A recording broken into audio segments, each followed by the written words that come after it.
Hey there, focus learners. Okay, so if you've ever found yourself just staring blankly at a textbook, literally wondering why absolutely nothing is sticking in your brain, well, you are in exactly the right place. Today's explainer is essentially your ultimate survival guide.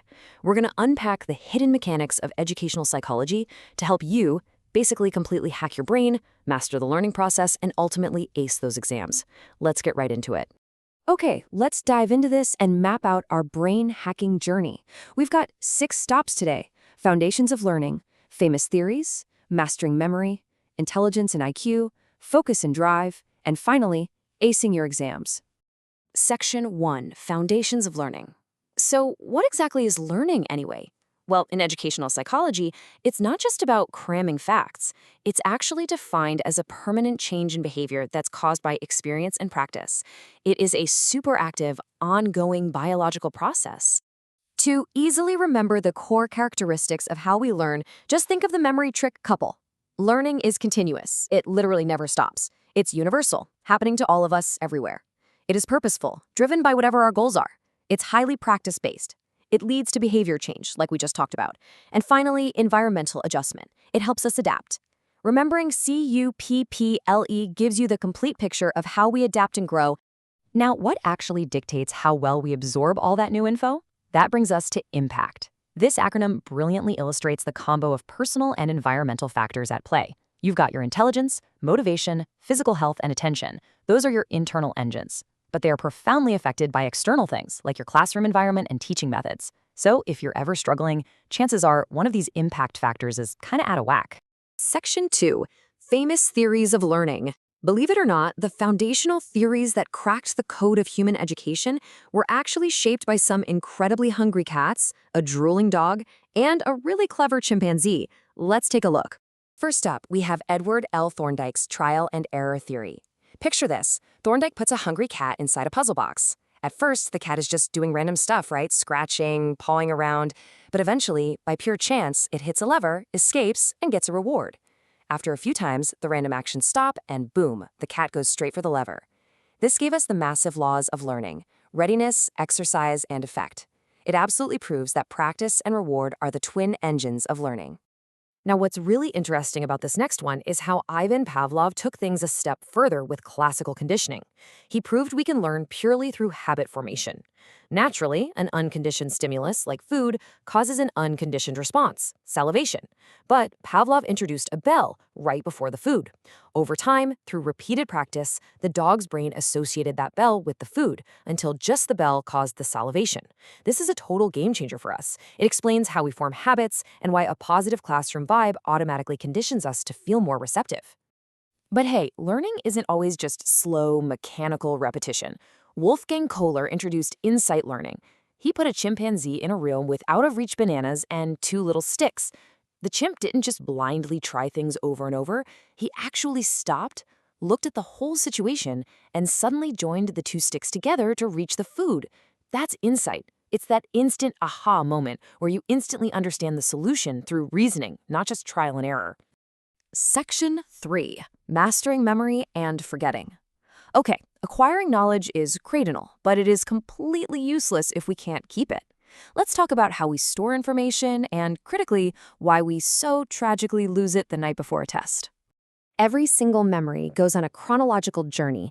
Just remember SSL. First, it hits your sensory memory, like a fleeting sound lasting just a few seconds. If you pay attention to it, it moves to your short-term memory. That's temporary, kind of like holding a phone number in your head just long enough to dial it. But our ultimate goal is long-term memory. That's where stuff sticks for a long period, like your childhood memories, or ideally, your entire exam syllabus. So why do we forget? Well, there are exact biological reasons for it, perfectly summed up by the acronym LEAFKey. Pete, think about your own study habits for a second. Is there a lack of practice? Is there interference from old facts? Maybe emotional stress and exam anxiety are blocking your brain. Add in fatigue from poor health, the natural passage of time, or just too little interest in the subject. And yeah, it's literally no wonder that carefully studied chapter has completely vanished from your mind. Fortunately, educational psychology gives us the exact antidote. To really hack your long-term retention, lean on the massive RRP-MIPA memory trick. Regular revision and repetition build up those neural pathways. Ensure proper understanding rather than blind memorizing. Use mnemonics, hey, just like we're doing right now. Cultivate an interest in the topic, get proper rest, and use association to link new concepts to things you already know. These are your actionable steps to lock information down.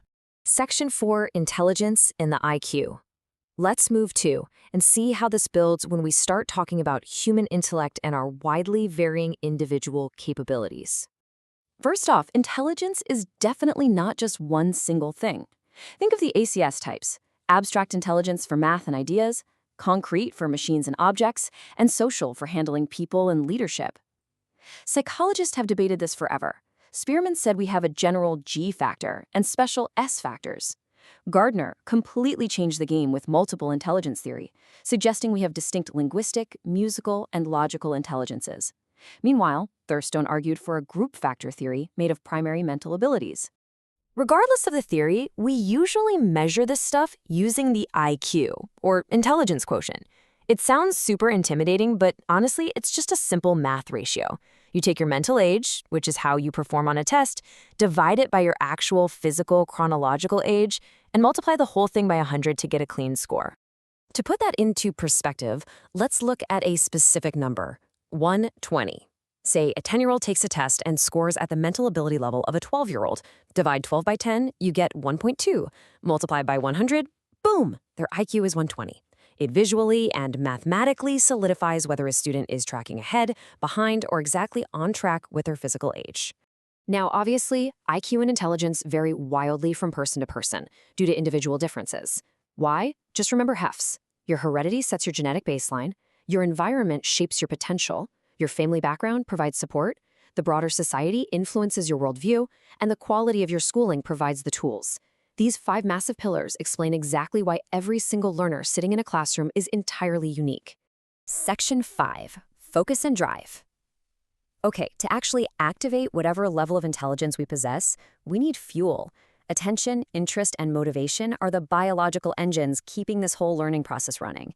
Without them, the gears just stop. Attention is selective, right?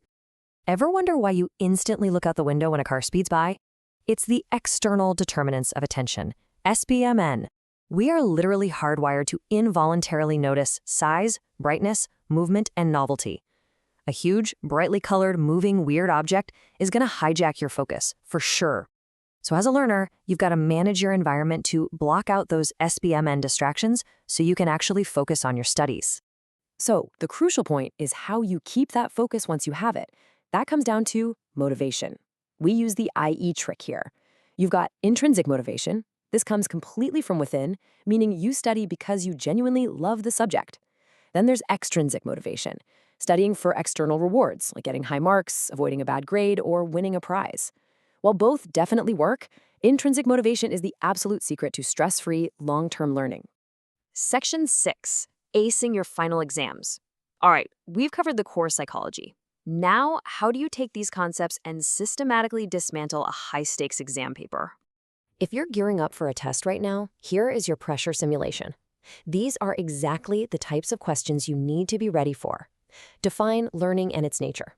Discuss Pavlov's conditioning. Explain the IQ concept. Discuss individual differences. But look, because you now understand the foundational theories, the mnemonic tricks, and the step-by-step logic we've gone through, none of this should intimidate you. You've got the raw data. But having the data isn't enough, right? To squeeze every single mark out of your paper, try these proven, high-scoring tips. Always start your answers with clear definitions. Explicitly drop the psychologist's names, like Thorndike or Gardner. Structure your response using headings instead of massive walls of text. Visually underline the important terms. And crucially, always add a section on the educational importance to show you get how the theory works in the real world. Wrap it all up with a nice, short conclusion.